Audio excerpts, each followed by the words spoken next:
जड़िया कल जवान छर जड़िया तोरो रो बिरहा गेल उड़िया अजड़ी रे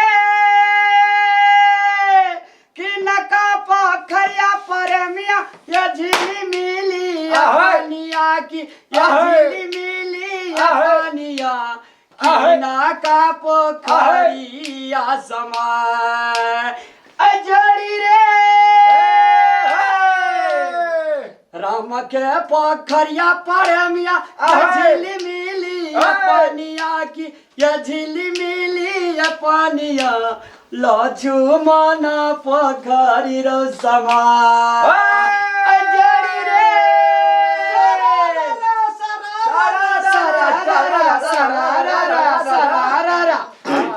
हे बा खिलाड़ी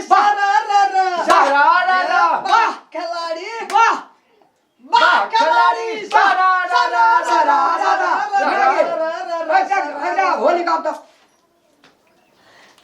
हमारो बालू मजी गेल दसर अभी दसबा हमारो बालमा गेल दसर अभी दसबा चिट्ठियो न भेजबै मनमा मोबाइलो न उठाबै हो चिट्ठियो न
नमस्कार दर्शक वृंद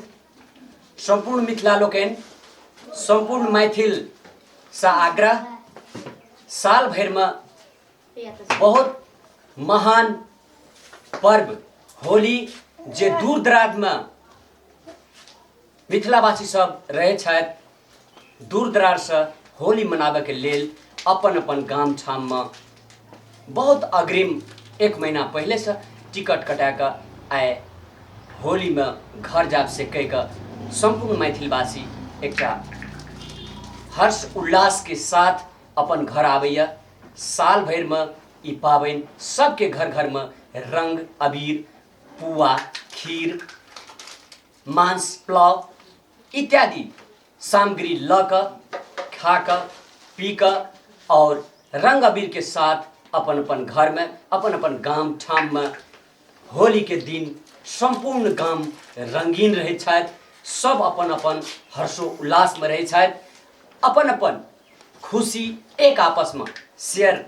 करैत रहे छथि तै संपूर्ण मैथिलवासी से आग्रह है जे अपने सबका मैथिली कॉमेडी के टीम अपने सबका हैप्पी होली टकराबैया और अपने सब